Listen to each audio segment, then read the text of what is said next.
Bonjour à toutes et à tous pour cette nouvelle chronique asso. Vous le voyez derrière moi, je me suis rendu au siège départemental des Restos du Cœur de Vendée. Et à côté de moi, Christine, bonjour. Vous êtes la présidente des Restos du Cœur en Vendée.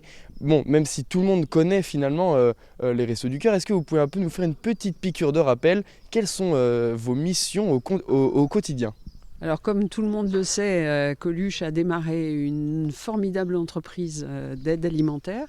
Donc nos principales missions, c'est bien sûr sur l'ensemble du territoire national et en particulier en Vendée, de distribuer de l'aide alimentaire et surtout d'accompagner de manière globale les personnes qui sont en grande précarité, en grande difficulté.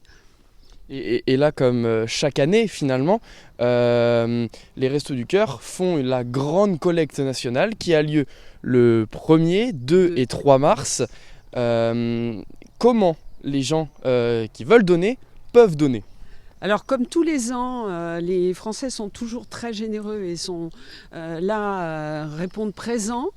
Donc dans les grandes surfaces, nous allons être présents les 1er 2 mars et nous allons vous solliciter les Français pour qu'ils puissent nous remplir les caddies de produits qui vont être distribués tout au long de l'année dans les centres de distribution.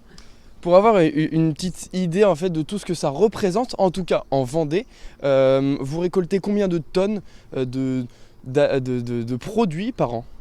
Donc 112 tonnes l'année dernière. Alors on essaye de faire progresser le chiffre d'année en année. 112 tonnes, c'est énorme. Et en même temps, c'est tout juste pour un an en fait. Parce qu'on a même du mal à finir l'année. Et quels types de produits sont acceptés et quels types de produits ne sont pas aussi acceptés? Alors tout ce qui est frais, on ne prend pas tout ce qui est frais, mais bien sûr tout ce qui se conserve. Alors des produits alimentaires évidemment, tout ce qui est pâtes, riz, etc. Des légumes en conserve, des plats cuisinés en conserve, des produits d'hygiène évidemment. Bon, eh bien, vous l'avez entendu, si vous maintenant vous voulez donner et aider les Restos du Cœur, ça se passe le 1er, 2 et 3 mars prochain dans les supermarchés à côté de chez vous. Comme le dit si bien les Restos du Cœur, on compte sur vous et la chronique asso est terminée. On se retrouve la semaine prochaine.